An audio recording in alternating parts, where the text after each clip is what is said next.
रोजाना एक खूबसूरत लड़की अकेली यूनिवर्सिटी जाती थी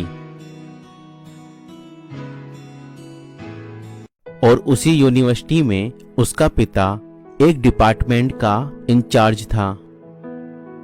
एक दिन छुट्टी के फौरन बाद अचानक बादल गरजने लगे और जोरदार बारिश होने लगी। हर कोई बारिश से बचने की पनाह के लिए दौड़ने लगा। सर्दी की शिद्दत बढ़ने लगी। आसमान से गिरने वाले ओले लोगों के सर पर बरसने लगे। ये लड़की भी यूनिवर्सिटी से निकली और बारिश और सर्दी से बचने की पनाह के लिए दौड़ने लगी।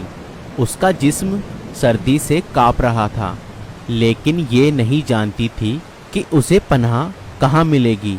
जब बारिश तेज हुई तो उसने एक दरवाजा खटखटाया। उस घर के अंदर से एक जवान लड़का बाहर आया और उसे अंदर ले गया और बारिश थमने तक उसे अपने घर में रहने की इजाजत दे दी। दोनों के बीच में जब बातें हुई तो पता चला कि लड़का भी उसी यूनिवर्सिटी में पढ़ता है जहां वह खुद पढ़ाई कर रही है और इस शहर में अकेला रहता है। एक कमरा, बरामदा, बाथरूम उसका कुल घर है। उस नौजवान लड़के ने उस लड़की को कमरे में आराम करने को कहा और उसके पास हीटर रख दिया और कहा जब कमरा गर्म हो जाएगा तो वह हीटर निकाल लेगा। थोड़ी देर लड़की बिस्तर पर बैठी कांपती रही। फिर अचानक उसे नींद आ गई तो यह बिस्तर पर गिर गई। जब वह लड़का हीटर लेने के लिए कमरे में दाखिल हुआ तो उसे ये बिस्तर पर सोई हुई लड़की जन्नत की हूरों की सरदार लगी। वह हीटर लेते ही फौरन कमरे से बाहर आ गया, लेकिन शैतान जो उसे गुमराह करने के मौके की तलाश में था उसे लालच देने लगा। उसके जहन में लड़की की तस्वीर खूबसूरत बनाकर दिखाने लगा।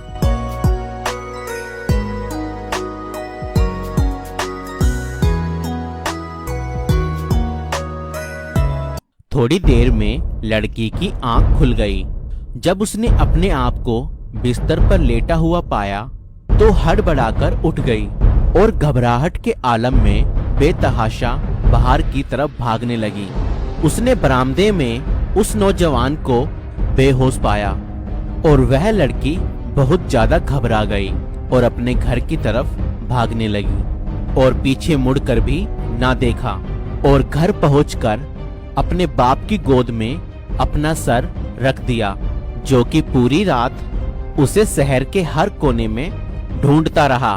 उसने अपने बाप को सारा वाक्य कह सुनाया और उसे कसम खाके कहा कि मैं नहीं जानती जिस समय मेरी आंख लगी क्या हुआ मेरे साथ और मेरे साथ क्या किया गया, मुझे कुछ नहीं पता। तब उसका बाप बहुत ज्यादा गुस्से के आलम में उठा और यूनिवर्सिटी पहुंचा और उस दिन गैर हाजिर होने वाले लड़के के बारे में पूछा तो पता लगा कि एक लड़का शहर से बाहर गया है और एक बीमार है और अस्पताल में दाखिल है। बाप अस्पताल में पहुंच गया ताकि उस नौजवान को तलाश करे और उससे अपनी बेटी का इंतकाम ले। अस्पताल में उसकी तलाश के बाद जब उसके कमरे में पहुंचा तो उसे इस हालत में पाया कि उसकी दोनों हाथों की उंगलियां पट्टियों से बंधी हुई थी। उसने डॉक्टर से उस मरीज के बारे में पूछा तो डॉक्टर ने बताया कि जब ये हमारे पास लाया गया तो इसके दोनों हाथ जले हुए थे। तो उस लड़की के बाप ने नौजवान से कहा कि तुम्हें खुदा की कसम कि मुझे बताओ तुम्हें क्या हुआ है। बाप ने अपना परिचय नहीं दिया था। वो बोला कि एक लड़की बारिश से बचती हुई मेरे पास पनाह लेने के लिए आई। मैंने उसे अपने कमरे में पनाह तो दे दी, मगर शैतान मुझे उस लड़की के बारे में फिसलाने लगा तो मैं उसके कमरे में हीटर लेने के बहाने दाखिल हुआ तो वह सोई हुई लड़की मुझे जन्नत की हूर लगी। तब मैं फौरन बाहर निकल आया, लेकिन शैतान मुझे लगातार उस लड़की के बारे में फिसलाता रहा और गलत ख्यालात मेरे जहन में आते रहे। तो जब भी शैतान मुझे बुराई करने के लिए उकसाता, तब मैं अपनी उंगलियां आग में जलाता और नरक की आग और उसके दर्द को महसूस करूं, ताकि मैं बुराई ना करूं और अपने शरीर को बुराई से बचाए रखूं। और फिर मेरी सारी उंगलियां जल गई और मैं बेहोश हो गया। मुझे नहीं पता कि मैं अस्पताल कैसे पहुंचा, और यह बातें सुनकर बाप बहुत हैरान हुआ और फिर बुलंद आवाज से चिल्लाया, हे लोगों, यहाँ आओ। मैंने इस पाक और खुदा का भय मानने वाले लड़के से अपनी लड़की की शादी तय कर दी है। यह है खुदा का भय मानने वाले लोगों का जिक्र। अगर खुदा का भय ना होता तो उस लड़की की इज्जत बची ना रहती और उस पर दाग लग जाता।